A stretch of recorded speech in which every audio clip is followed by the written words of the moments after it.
welcome this morning to First Lady's On the Road to Resilience tour.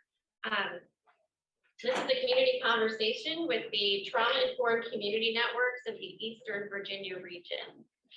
And we're hosted today by the Greater Williamsburg Trauma-Informed Community Network. My name is Melissa McGinn. I'm with Greater Richmond SCAN, and I serve as the state coordinator for Virginia's Trauma-Informed Community Networks, which started way back in 2012 with one network in Richmond, and over the last 10 years, we've grown to 27 networks in regions all across the state.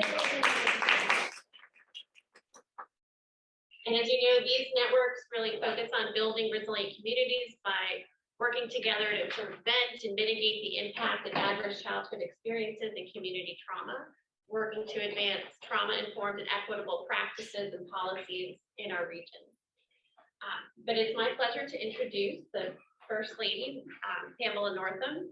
Mrs. Northam is a lifelong educator and former pediatric therapist who's been a champion of early learning and early childhood education since becoming First Lady of Virginia in 2018.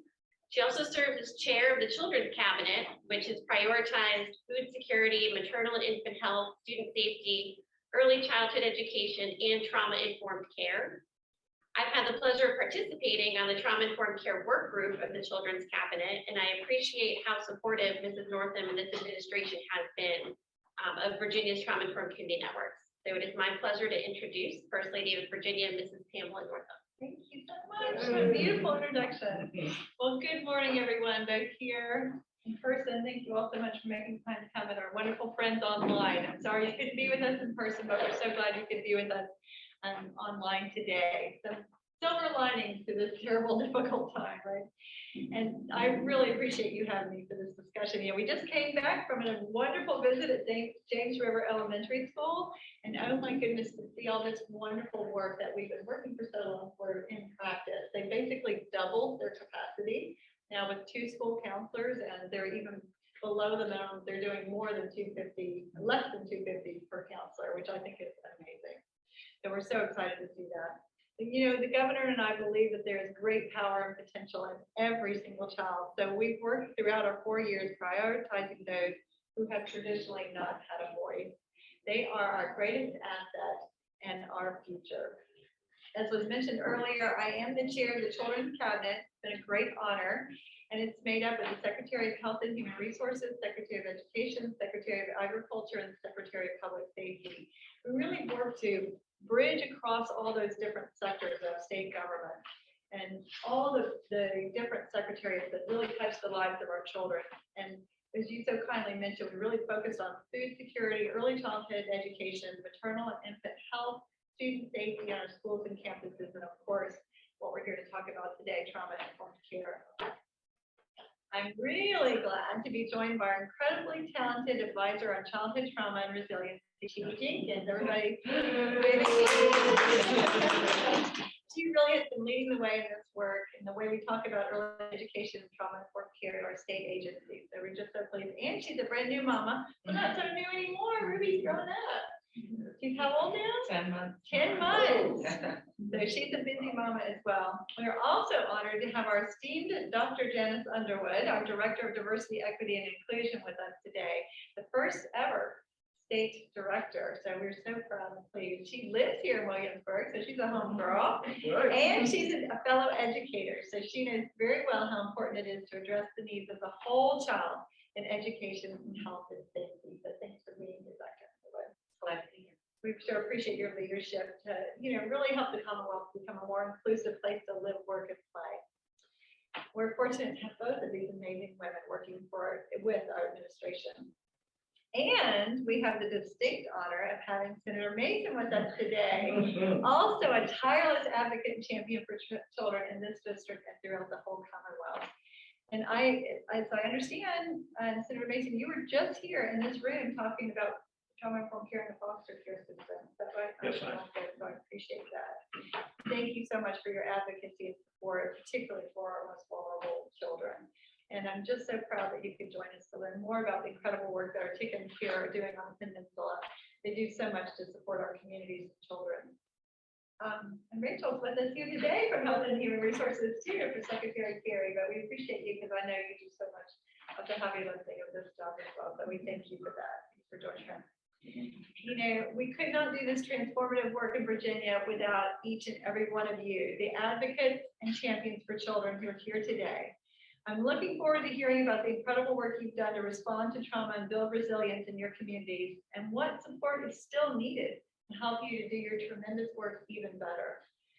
This resiliency tour is an opportunity for the Children's Cabinet to highlight the many individuals, communities, and agencies and organizations who came together to support children, youth, and families, especially during this terrible time of the pandemic. And our working group friends have been amazing throughout our 4 years, but especially now. The governor and I are so very grateful, and we thank you on behalf of the Commonwealth. Your networks have been on the front lines throughout all of this, courageously and tirelessly working to meet the needs of our children. And our kids are strong, they're resilient, they're going to be okay, and it's going to be because of each and every one of you. It reminds me of the gentle but powerful words of Mr. Rogers. You know, we live in a world in which we need to share responsibility. It's so easy to say, it's not my child, not my community, not my world, and not my problem. And then there are those who see the need and respond. Those people are my heroes. Over the past 3 weeks, I've been so humbled as I visited schools with such robust social and emotional learning programs like the one we saw this morning. Sat down with home visitors and the wonderful families they work with recently, and I'm really looking forward to this conversation. Another one of our many community discussions with TICNs all across the Commonwealth. What we learn on this resiliency tour will help to inform the governor's outgoing legislative and budget priorities, and it will allow us to better prepare the leaders of the next Children's Cabinet on where they should focus their efforts to continue this vital work. Once again, the governor and I are so grateful to each and every one of you heroes. It is no small thing to change the trajectory of the life of a child. Because of you, we're closer to ensuring that every child has good food, adequate housing, medical care, excellent education, clean air and water, safe, loving home, and supportive, thriving communities. So before I hand it off to get the conversation started, though, I thought I might like to offer Senator Mason and Dr. Underwood the opportunity to say a few words themselves. Senator, would you like to? I'll yield to Dr. Underwood. Okay. Well, good morning, everyone. It's so wonderful to be here, especially as we think about the human services field really transforming the idea of trauma-informed care from a more global whole of society approach. I had the honor to speak with the Virginia Association, or the State Association for Human Services Agencies just a few weeks ago, maybe a week ago, I can't remember now, 2 weeks ago. And really thinking about how do we thread diversity, equity, inclusion, inclusive excellence into our human services work from an internal perspective, right? Thinking about the folks who are leading this work and making sure that it's inclusive for everyone, but also for our external facing work as we serve 8.5 million Virginians. And that's so important to thread these trauma-informed principles across all that we do. It's not just enough to think about it from the perspective of trying to help others. It's about helping everyone. And I love the whole of society approach. So thank you so much for being here. And it's an honor to be part of this conversation. Thank you. It's great. It's just great to have both of y'all on the peninsula.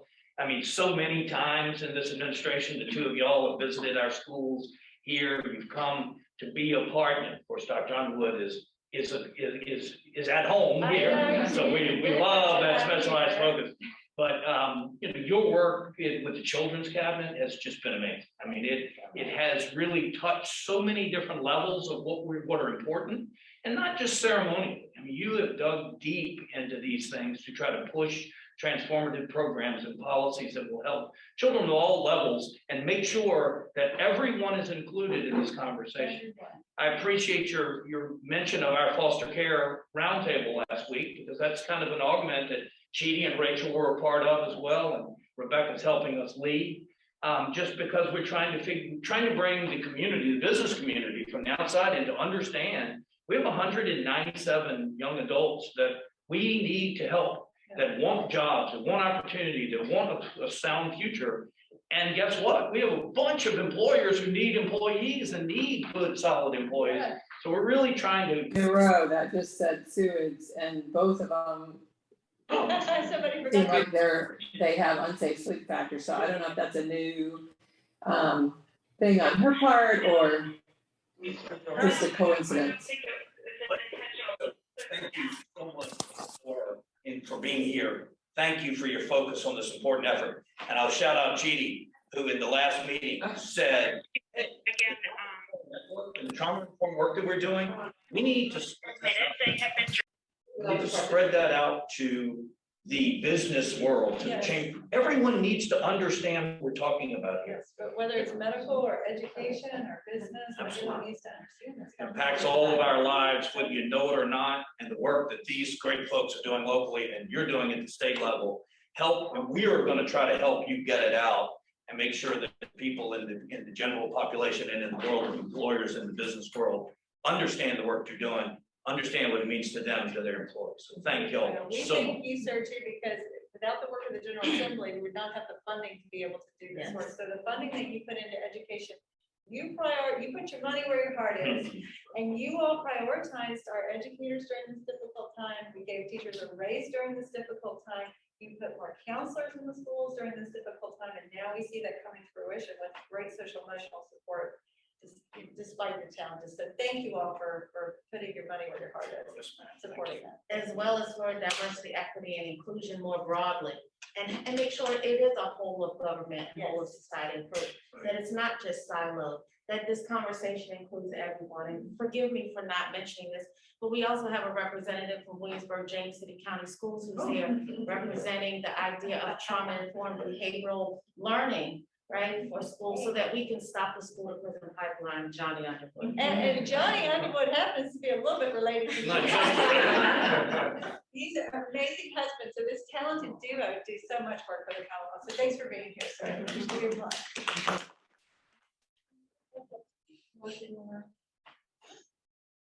All right, well, let's go ahead and get started and hear from the representatives from our trauma-informed community network. So we have 4 TICNs that are represented in this conversation today from the Eastern Virginia region. We have the Greater Williamsburg Trauma-informed Community Network, the community partners of the Eastern Shore, the Hampton Roads TICN, and the Northern Neck TICN. So I'm going to start with our first question, and then I will call on kind of each of the networks to share. We have several representatives from each of those networks that are here today that will be sharing their responses. So we'll start with our host, the Greater Williamsburg TICN. So if you wouldn't mind briefly introducing yourselves and then sharing an example of your network's impact that helped to promote resilience during the pandemic. So my name is Rebecca Vinnard. I am the chair of the Greater Williamsburg Trauma-Informed Community Network, which includes James City County, York County, the cities of Williamsburg and Pocosin. I have with us the coordinator, Sherry Wiltshire, and Charvela West, who's representing United Way of the Virginia Peninsula, which is the fiscal agent for the funding we receive to have Sherry as our coordinator. So we're here doing a triple team here. I guess what I would like to say as an example, during Resilience Week in May of 2021, we were able to set up a virtual platform and do several trainings, and we were actually fortunate to have it kicked off by Dr. Underwood. She did our keynote address at the very beginning to kick it off the week. So we had lots of virtual activities for professionals, for community members, and we had some also with our Parks and Rec programs to do some activities in the community. So to me, that was a great coming together of our community to honor and celebrate resilience. So that's mine. Yeah, so my name is Sherry. I am the coordinator of the Greater Williamsburg TICN, she, her pronouns. We sent the questions out to our membership to kind of get their feedback on where they thought that our network was having an impact. And they really called out the relationships that were being built between community members, community partners, nonprofit organizations, and the governmental agencies. So they're really appreciative of the networking possibilities between all these different aspects of the community. And then Resilience Week came up as well. We hosted Resilience Week 2021. And it was all virtual, but people really did come together to kind of give us really good content, but also to learn from one another, meet one another. And that's when I was just being hired, I was newly on board. And so I thought it was a great way to just kind of see what our community has to offer and how creative we can get with encouraging resilience in the community.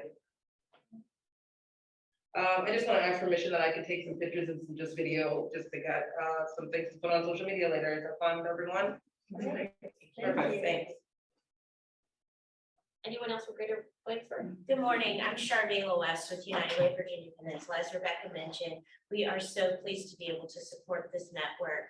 And I think because of our work in mobilizing resources, one of the things we've been able to do, in addition to the funding to support a coordinator, is mobilize other resources from the FACT grant to address basic needs for the folks we're serving in the community, but our network being made of so many different types of organizations that are serving our population, being able to make those connections as we address the social, emotional needs of those families, also being able to connect them with basic resources for food, clothing, financial assistance to really address the holistic needs of the household has been really great to see as a network.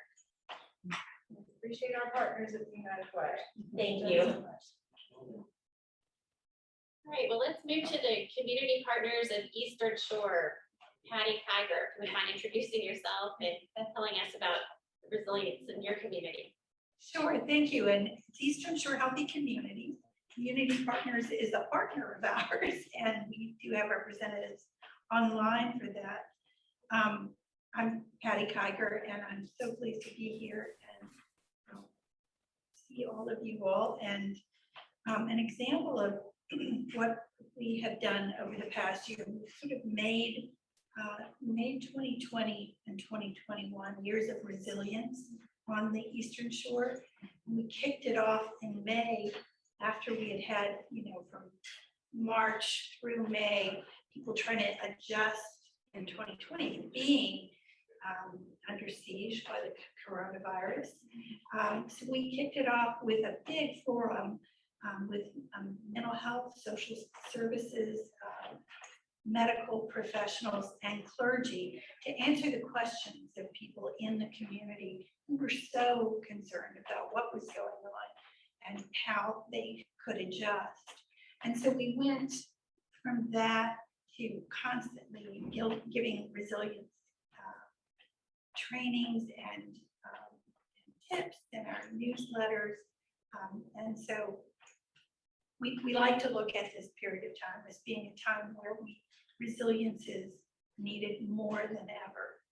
So we not only did that, but we did a lot of training on being trauma sensitive, and Melissa again was a big help to that. So thank you. I love that you included clergy and that. We don't hear that so often, but spirituality is very much a part of our mental health. And so I appreciate that you all did that. The governor will appreciate that the Eastern Shore represented today. And from Eastern Virginia Medical School. Oh, wonderful, that's right. So thank you so much. I'd like to turn it over to the Hampton Roads Trauma Informed Community Network. And I know we have one representative in the room and I believe another one that's also online. Audrey. Awesome. Again, I'm Audrey Jackson. I'm the Hampton Roads Trauma Informed Community Network Program Coordinator. It is my pleasure to be here on behalf of the network to represent Hampton Roads. We have the pleasure of serving Suffolk, Norfolk, Portsmouth, Virginia Beach, as well as the city of Chesapeake. We are at a unique place and time in Southampton Roads. It's an opportunity for us to recover in a slightly different way than maybe some of our other networks here in Hampton, in the state of Virginia, especially after the mass shooting that happened in the city of Virginia Beach on May 31st, 2019, and the increase in community violence that continues to permeate through Norfolk and Portsmouth. But we are a strong city, and there is truly something amazing in the water in Hampton Roads. And we have had the opportunity to cultivate, we had an opportunity to cultivate resilience in Hampton Roads, really through our partners in collaboration. And we are excited to be here and standing on behalf of CHKD's Child Advocacy Center. And I know my partner, Ms. Sam Fabian, has more to share as what our children's hospital in the area has done to promote resilience for families and children. Something in the wall. Yeah. I guess that's my cue. Hi, everybody, and good morning. My name is Sam Fabian. I am the Community Outreach Manager for CHKD, and for the last 21 years, I've had the great privilege of providing education to both parents and professionals to help parents and those professionals that work with our kiddos every day raise them to be strong and be resilient in our community. And so we provide parent education to address discipline, stress and anger, trauma, bullying, especially with the mental health that we're faced with, the crisis that we have. We do a lot with bullying, suicide prevention, addressing anxiety as well. So because of the pandemic, we're no different than anyone else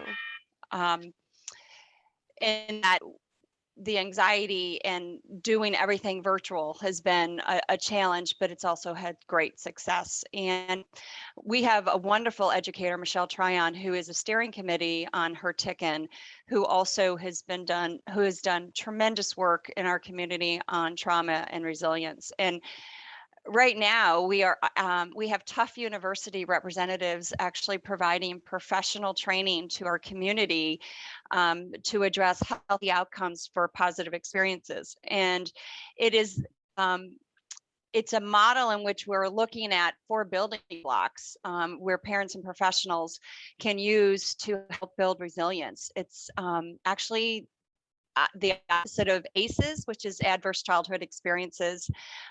And so we're looking at helping our parents understand the importance of 4 building blocks to help them build resilience for our kids in our community. And so we serve, just like her TICN, the whole region of Hampton Roads, and we're really proud to be part of her TICN and to foster the path for our professionals and parents to foster that path of protective factors for our kids. So I appreciate the time that you've provided us to tell you a little bit about what we're doing at CHKD and in partnership with her TICN. Thank you. Great. Thank you, Dr. Rhodes. Then I'd like to turn it over to Chad Lewis with the Northern Neck Trauma Informed Community Network. And I believe Chad is online. Good morning, y'all. My name's Chad Lewis. I'm the coordinator of the Northern Neck Trauma Informed Community Network. You know, the Northern Neck is a very idyllic and pastoral community, but it's also a community that faces heavy exploitation and heavy extraction that leaves members of our community vulnerable before the pandemic and especially during the pandemic, especially in regards to things like low wages and housing instability.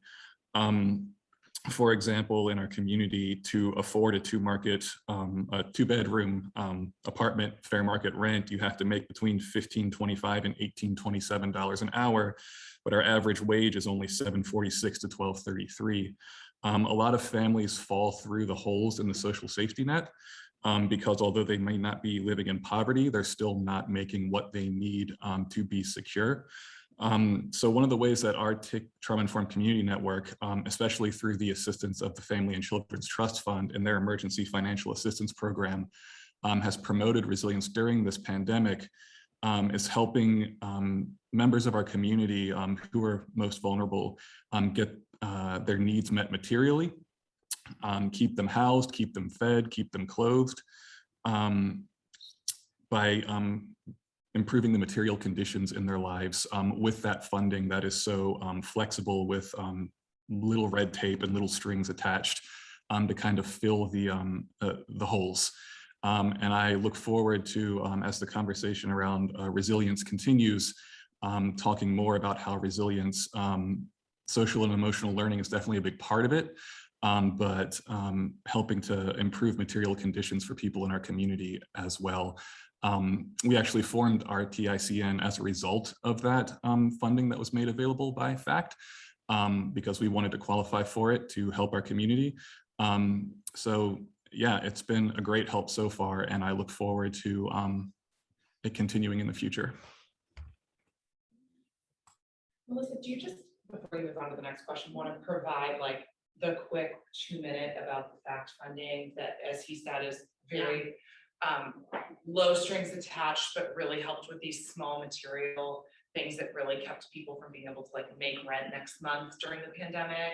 Absolutely. I was actually just about to, appreciate you saying that, because I was about to just give a huge shout out to our friends at Family and Children's Trust Fund, especially Nicole Pullen and her board, and Taylor Davis. They have just been a tremendous supporter of the trauma-informed community networks from the beginning, and have really been instrumental in really helping us to grow and sustain the work that we're doing by providing significant financial support. And during this past year, they created an emergency kind of assistance program. It's kind of a fund that the trauma-informed community networks could apply for to really use money to get directly to community members.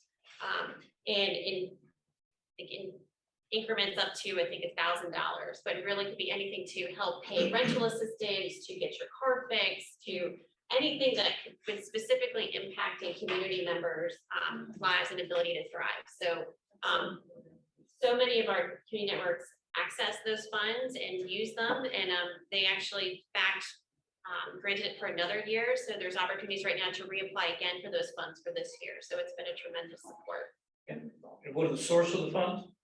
Family and Children's Trust Fund. It's a sub sort of quasi agency underneath DSS that they are sort of organized independently. And actually Judy Kurtz, who's on the fact board, has joined us online virtually. So thank you for being here, Judy. We appreciate it. So I'm gonna go to the next question. I appreciate all of the responses and all of the work that everyone is doing.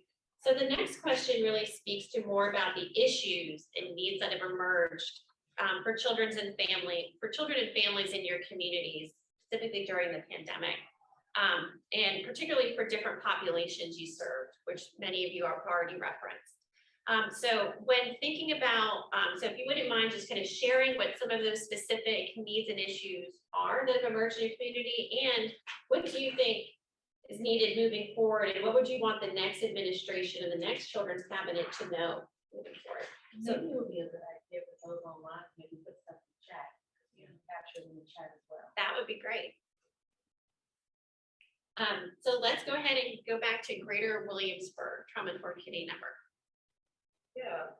So again, sending that question out to our membership and getting their responses. A few things came back.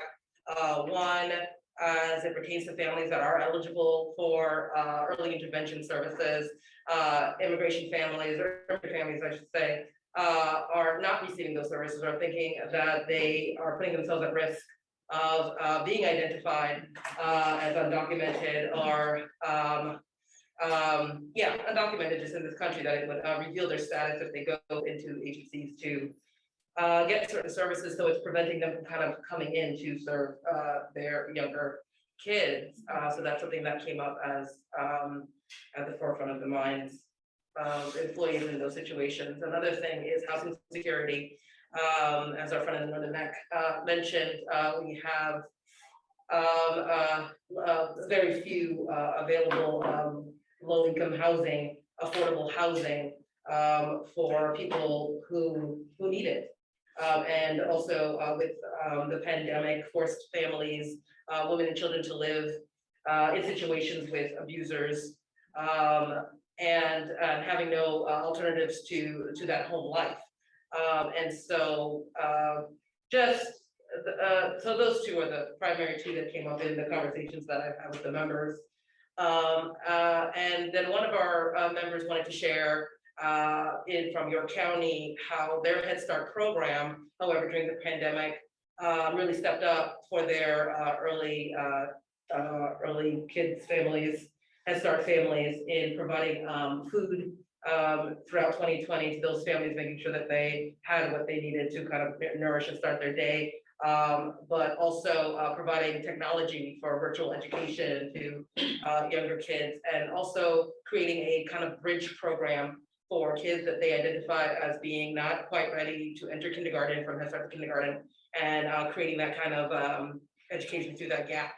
having a planned and specific program to kind of get them ready to enter kindergarten without having to, I don't even know if you get held back in Head Start, but having to keep them back. Great. So, yeah. May I ask a question, Sharon? Yeah, please. So as we think about making sure we have access to families, especially those who are undocumented, we're hearing at the state and local and federal level that immigrant status is certainly been an area of concern. Language access, for example, is something that my office is highly focused on. What I'm interested in is some suggestions. What can we do in terms of these agencies to make sure that or what are some solutions to making immigrant families, those particularly those who fear, who are undocumented, who have that fear of being outed, so to speak? What can we do? What can we do to make I've got 10 minutes to 11. Let's take a 10-minute break, come back at 11. And have to exit out. You can just turn your camera off if you want to. If you're online, can you make sure you mute your line? Well, if I could just answer, I think a lot of that is having the community partners available who are trusted. You know, I do think it's gonna take a lot of time and maybe not ever for some folks to trust the government, you know, when it comes to that, and that's fine. But because we do have good partners, especially in our community, and that we really focused on that when it came to COVID testing and COVID vaccines, because there was a lot of, you know, obviously questions and mistrust. We wanted to make sure that it didn't matter if it came from us, it just mattered who, you know, that it came from somebody. And the trust part is really where we need to be focused on partnering with people who are in the community. So we started some health equity programs here, and I was remiss that I did not introduce Barbara Watson, who's the assistant director here at Social Services in City County, and is part of our TICN. And she partnered with the Williamsburg Health Foundation to do a COVID community collaboration and really have all the partners in our community meet virtually and talk through what the needs were. And say, who are you serving in your growth community? Who are you serving, you know, in your county and all of that. So I think that really, it's the partners that we need. Messenger is important. Yes. So faith leaders, but also, I'm also interested in to what extent can we have more representation in diverse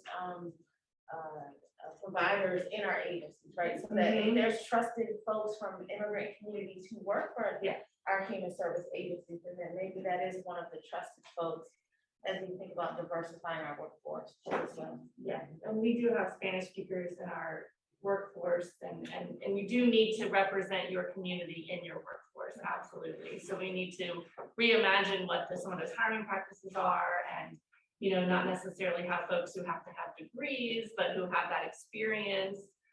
Because again, you're right, when you come in to ask for help, if somebody looks like you feel more comfortable.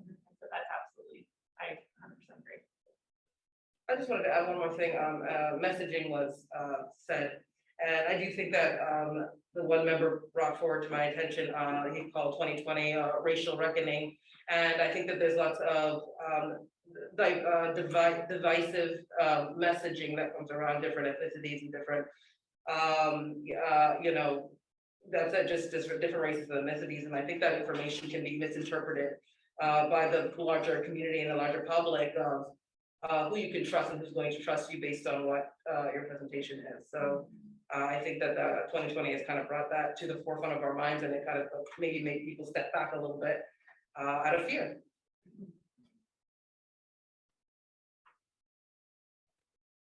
So Eastern Shore Healthy Communities. Got it right this time. You wouldn't mind just sharing just some of the needs that have emerged in your region and just what you would want to know moving forward? Sure. We recently did some research within the Eastern Shore community on COVID vaccination, and you know, what were the things that made you get your vaccination? What are the things that prevented you? And we found that the issues for our community were more about those social determinants of health than getting a vaccine. In fact, vaccine was so secondary. Now, I will brag and say that on the Eastern Shore of Virginia, I think Northampton County is beyond 75% vaccinated, and that county was in the late 60s. And the racial equity in all of that is on par. I mean, we're looking very good. But I want to really focus in on number one, and this is a priority of the governor's administration. And I saw the press release yesterday that Virginia is on track to be one of the states that has 100% digital capacity. But on the Eastern Shore, our children were driving in cars to get to a building to, you know, get some broadband in order to do their homework. And that was sad. That was just very, very sad. And I hope we never have to have that again.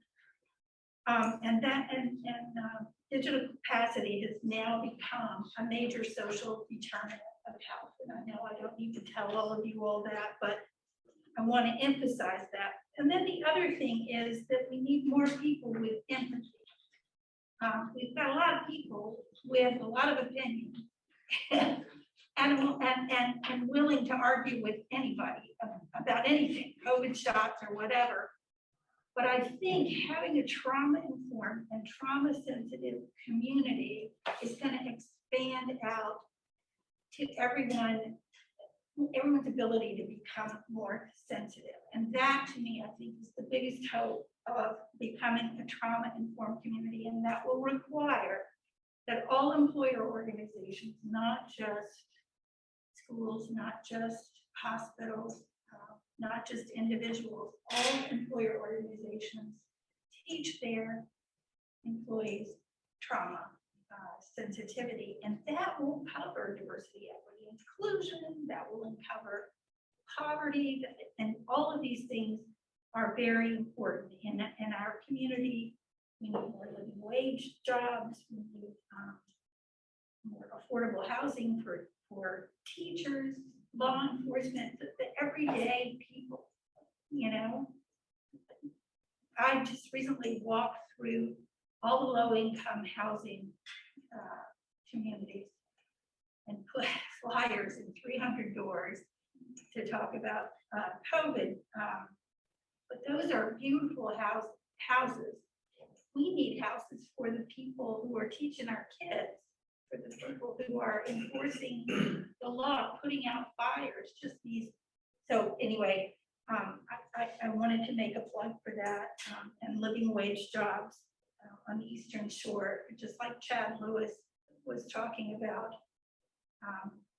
We have people who, well, more than half of the Eastern Shore community is in that Alice status, where, you know, they don't qualify for poverty, but they are not making it. And that puts a lot of stress on people, and we need to have teachers and bankers and hospital workers who understand that, so that when they're interacting with people, they have far more empathy than they currently do, and understand, you know, the impact of these issues on individuals' brains and behavior. And Patty, there's a resource, our health equity at a glance dashboards. I encourage you to. I know them backwards and forwards. Oh, Databases, yes. So Senator Mason, I'm not sure if you're familiar with them, but they literally look at that Alice threshold across 133 localities and really look at income and poverty. But I love that you said social determinants of health, because they synthesize all those social determinants of health, and we're hoping to add more on there. And so if anyone listening doesn't know about those equity dashboards, please go to the governor's website. It's a whole just treasure trove of information. And kudos to the governor for making that happen. Absolutely, thank you.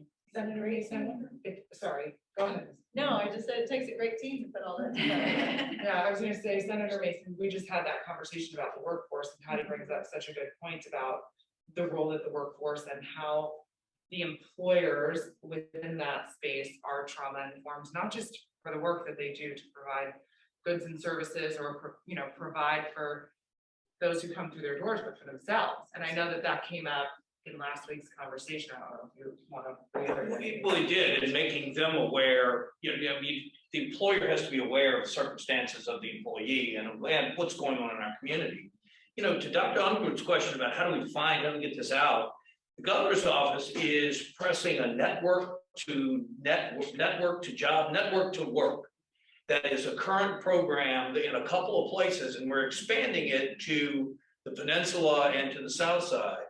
And they talk about having community influencers that are trusted partners to people that, and they focus on lifting up the family that is in the circumstance that you and Chad discussed, and trying to get them matched with employers. And I asked, how do you find a community influencer in a community that might need this help?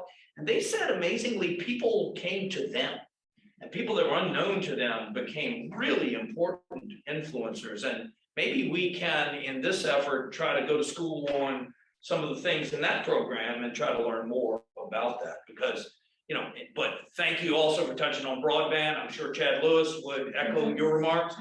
One thing this administration is focused from day one on making this, you know, inclusive. As the governor comes from the Eastern Shore, I come from Central Virginia, where my friend I grew up with is the principal of Cumberland Elementary School, and she said, "You're not living up to the Constitution, because I give laptops to my kids. If they don't have access to the internet, what good is that? Absolutely. You're not doing your job."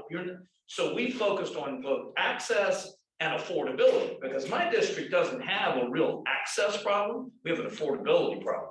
And so we've been focusing on trying to get it to the pockets in rural Virginia, and at the same time in the areas that are served, making sure that the people that need it are able to afford it. We have programs in place that can help. So, Senator Mason, if I could just respond to that briefly. We have a lot of people trying to promote right now in the Eastern Shore community the discounts that you can get for signing up for this new broadband. Right. And so you sign a contract, but it may take 3 months, it may take a year to get the cable out to the people, right? right. So they're getting the discount on the service that they don't have. The discount will run out after ARPA funds run out. And that is a huge problem, and it's making people not eager to jump in to getting that broadband. And it's not just for kids. Our seniors right now are needing that because they couldn't get to the doctor's office, but they could have an appointment online if they knew how to work a computer or had broadband access or had a computer. And just like we all have phones, it's an essential item to have, you know, a device. Yes. Thank you, Patty. Thank you, Melissa. I want to toss it over to Audrey and Hampton Roads to hear about the needs in your community. I think Sam will speak to more about the concerns for parents as well as the mental health concerns that continue to raise problems in Hampton Roads. But I think one of the biggest concerns that came out, and we can just tell from the attendance that we received from our probably highest attended all-member meeting, and that was a conversation on racial trauma and continuous conversation on racial inequities. And thank once again the Greater Richmond SCAN and Voices for Virginia for chairing the Racial Truth and Reconciliation Week. And I had the pleasure of hearing from Dr. Underwood and understanding that while we understand that racism had a 400-year head start, is that we still each have a role to play in that. And I hope that in the next administration, there continues to be a conversation of how to address racial inequities and how we can continue to create justice in our communities, and how DEI it doesn't become the buzzword of 2021. Absolutely. But that it becomes so ingrained in what we do in the state of Virginia and within our communities, and then it takes shape within our communities. And again, I think Sam will talk more about concerns for parents. Thank you. Very quickly, what we're finding in our community is the inclusiveness, diversity. So we have tried to address that with some of our training. Our Spanish-speaking families getting the information they need as well, especially around health issues and COVID and vaccinations. So we are addressing those in the schools, and the parents. The number one is anxiety, stress, the fear of the time online, the bullying. Those are all things that parents are worried about. But mental health, I would have to say, is at the top of the list for all parents, and for their own mental health, for the family's mental health. And so those are the issues that our parents are worried about, and how that is affecting their ability to handle everyday issues that kids have and where their resilience is. those are, and you know, actually, I wrote some notes down here as well as our sports community and the kids that are in sports and other activities, dance, music, and where they are in having that opportunity to continue doing that during this pandemic. So there's lots of issues out there that I don't think are unique to the Hampton Roads area. We appreciate CHKD being one of those trusted messengers of information, for sure. There's a place, Chidi tried to tee me up a minute ago and I didn't do a very good job. But there's a place that making sure the business community is aware of the trauma-informed work, the mental health work, the behavioral health work, with our children in our schools, in the community with people. United Way did an enormous analysis for the peninsula, been a couple years now. It jumped off the page at me when you asked the different groups that were reviewed, the level of importance. Mental health was at the bottom of the list for the business community. And to me, that said, we're not doing a good enough job expressing to the community how important mental health is, how pervasive behavioral health challenges are. Now, COVID may have just blown the lid off that and widened our ability to review these things. But our state hospital crisis that we've had, our CSBs under extraordinary stress and pressure that need workforce, need help. But back to what she was asking me, we were talking about with foster kid, an example of if one of your previous abusers used to drive a red truck, you come up to work Thursday morning and there's a red truck parked right out front. You retreat and go home and don't report to work that day. As an employer, you say, it's Thursday, where's my employee? What are you doing? But if we have to do the job in the trauma-informed network to explain to that employer that with this person comes trauma from your whole life. It didn't start on Thursday. It didn't start last week. It is ingrained in the human, every one of us. And COVID has shed the light on that, the mental health discussion that we're having right here. We're trying to work to reduce the stigma in a lot of places, and I think we're making some progress, but at the same time, I think networks like this can do a great job of making the community, business community, just everyone aware of circumstances and situations that impact us all and impact them that, we've just not talked about before. We've not analyzed properly before, and we've not been in a position to react to before and be proactive.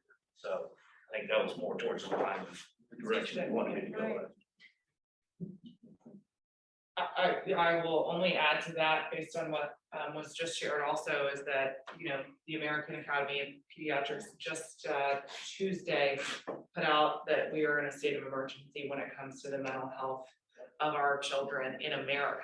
So this is carte blanche. They have come out and said this. And so it's all of concern to us to consider not just the parents and us as adults who can say, I'm not okay, but to the 4-year-old who doesn't yet have that language, much less the 9-month-old, or the 16-year-old that we think should be able to use those words and tell us how they're feeling, but really it's just being presented as lashing out or skipping school for months, Right. So, or not showing up to work, right? So this dialogue is so important, but the policy and the practice change to the point of what we're hearing from these networks is so much more critical too.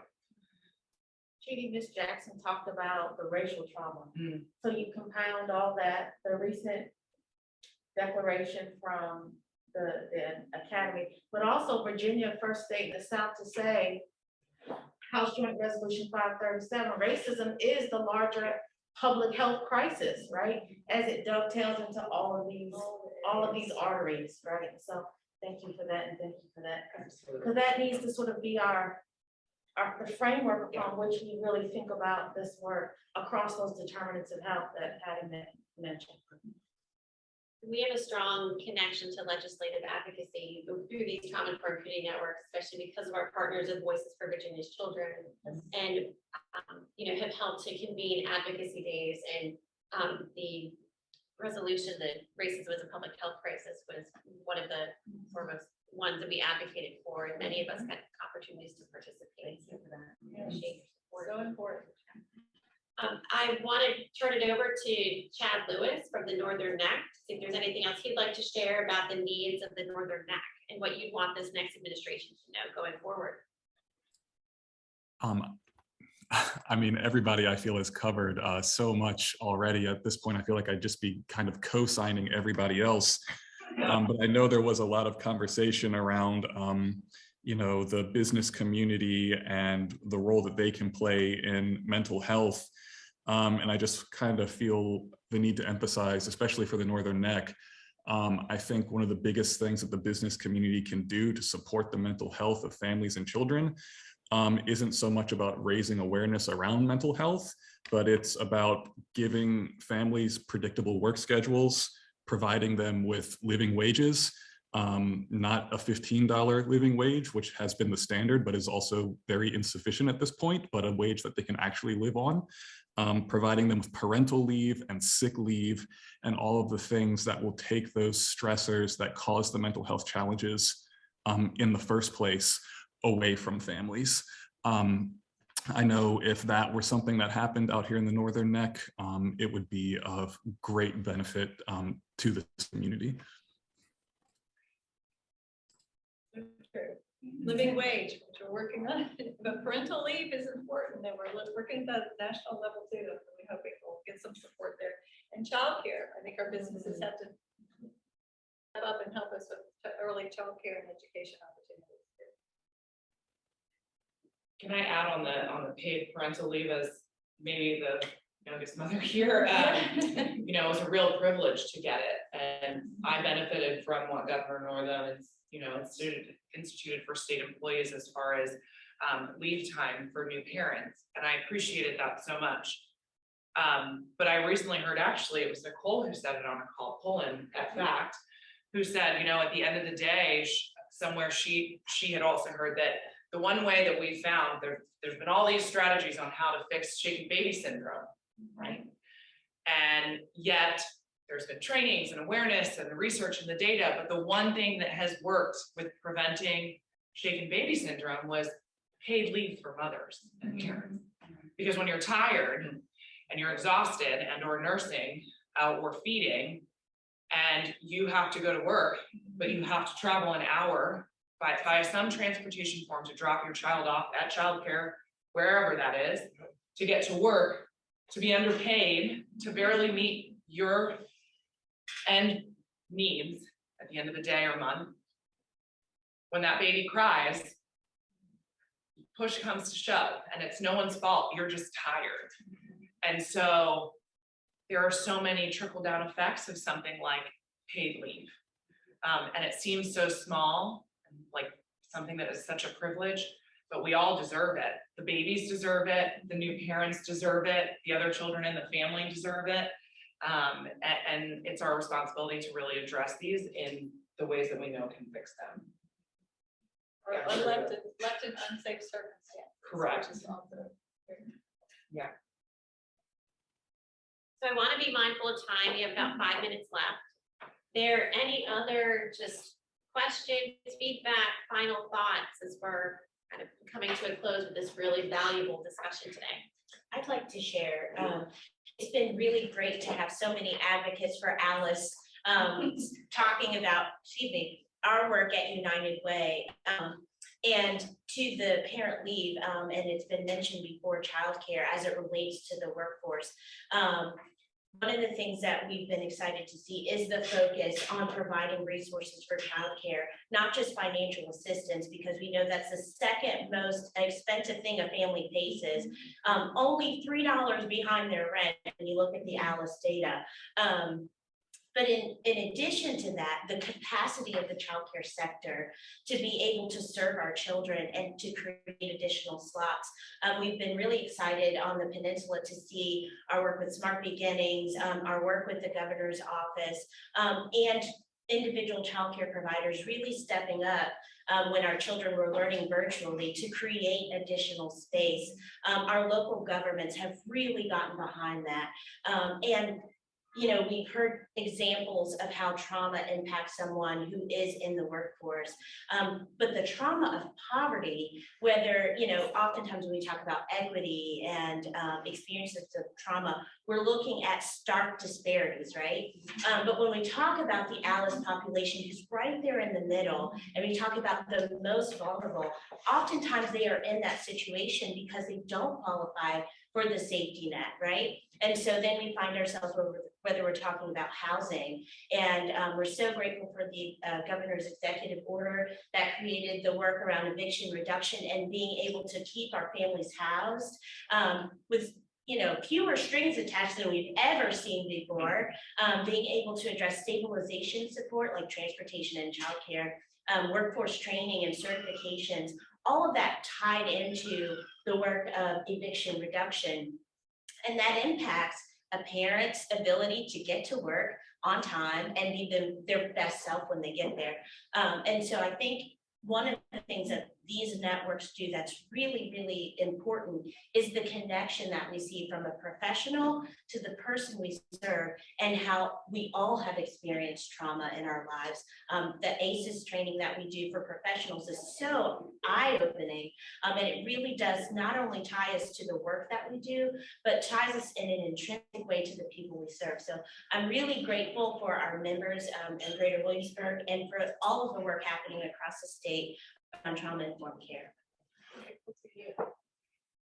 So one thing I noticed, because I see it here in this room and I see it throughout the networks, is relationships and empathy. And I think as we're talking about, the impact of trauma, how do we counteract that impact? It's relationships. And in order to have a relationship with somebody, you have to have empathy. You have to see that person as a person and see that person as maybe a victim of their circumstances, not they made some choices in their life and here they are.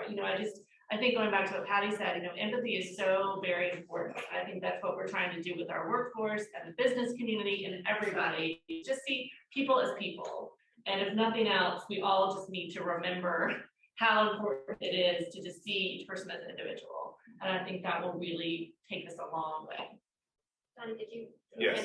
I'm excited to just be in this room. I wear multiple hats, one being a faith leader, one being a behavior analyst, and then one being in the school. And being able to see how trauma has impacted each one of those individually and collectively. One of the things that we have to do is normalize the conversation of trauma. For too long, it has been taboo to say trauma. One thing that COVID has done, each one of us has experienced a level of trauma. That's right. In the school system, it is very traumatic right now, not just for the students who are returning, but also for the teachers, for the admin, because they had their own situations with their children. So they have the childcare concerns. They have the concerns of what do I do next in the event that I have to go out? How do I handle that?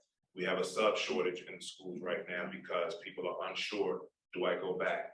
I don't want to go back and deal with the trauma because I'm still not there. And then you have some who are in denial that they have been impacted by the trauma. And so what happens is when you compile all of that, it causes a big miscommunication. We have to do better as a whole of partnering with each other because for too long we've been separated. So I'm excited. I want to talk with you thereafter to see how we can offer some supports, because we're seeing the parents come in and all we do sometimes is just listen, because they don't have anywhere else to talk about what they're dealing with. And if we have some more tools in our toolbox, we can say, well, these are some options that are available in the community, because some communities in Williamsburg don't know who, don't know where, and don't know how. So we have to just do a better job of teaching of what to do in this situation that we're in. So I'm excited, and I want to walk away with some action steps and some connections. So thank you. Rebecca, and we just have just a couple minutes left. Is there anything that you noticed in this chat that you want to make sure is said? Yeah, I think there was a good, sorry, drop my mouse. There was somebody who connected, which I think is very relevant, the connection between substance use and trauma. I know we've seen that a lot, the prevalence has increased. Here we partnered with our Historic Triangle Drug Prevention Coalition to do some trainings and do some awareness, because Keith Cartwright says you can't talk about substance use if you don't talk about trauma, because it's definitely connected. So I was glad to see that come in. child mental health being the top priority. Judy Kurtz did do some information about that, and we can save this chat so you can share it. And then I think that, you know, how it's interspersed in our neighborhood, getting to know your neighbors, building relationships. I think as people go back out, you know, masks I don't think are a barrier in my opinion. They're a way that we can actually get out. And so it's a good thing to be able to talk to people. And then I think having more support in the school system, which we'll, you know, definitely need to do, because I know a lot is put on our schools, but I think that's because every child goes to a school. And so it can just be a good gateway, but we don't need to put more on our educators. We need to give them the tools so that they can actually assist. And so that's what I was saying. Thank you, Rebecca. As we're closing, are there any final thoughts that any of you had before we say farewell to our guests? Just want to thank you all for including us in this conversation and really want to just say, let's build on this. Let's not allow this moment to pass and return to ignoring these issues and go back to ignoring, you know, trauma in plain sight, right? White supremacy in plain sight. How do we build inclusive excellence? We do it together. It's all of our work. So I'm really excited to bump elbows with you and get to work. And to me, something we could do 10 of these on would be the behavioral health needs in the schools. What, now that we're back in school, we're seeing what help you need in the community. And I'm thrilled at the future of CHKD bringing online the hospital in Norfolk. But today we have one adolescent psych facility in Virginia, and it has 18 of 48 beds open. It's operating at 35% capacity. And so we know right now today on the front lines, we have a real crisis with child and adolescent psych and mental and behavioral health care. So what we do have and what this network can bring together to you and your team at the schools as you identify, and we can get some frontline help to avoid, because we know we have a bed shortage and a crisis there. So anything we can do working hand in glove with you right now, I think, you know, I'm in mental health largely, and from the children's perspective, 3 to 5 years from now, I'm very optimistic on where we're going to be. 0 to 1, 1 to 3, I'm very concerned.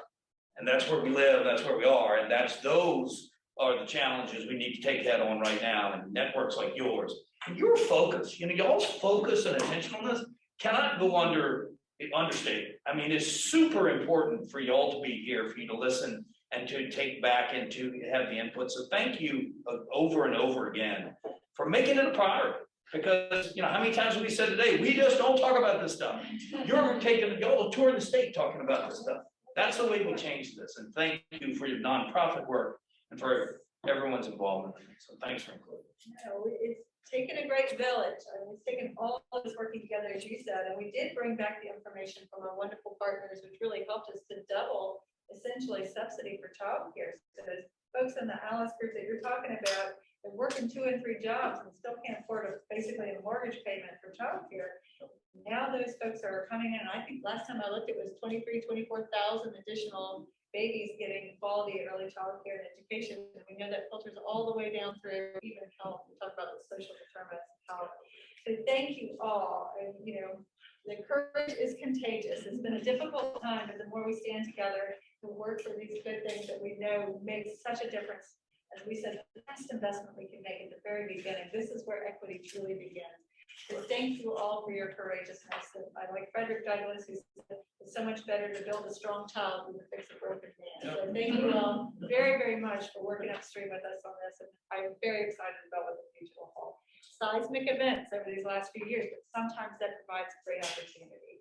So thank you all so very much for all of your wonderful advocacy and all that you do. Thanks everybody online. Thanks, everybody. Thank you very much.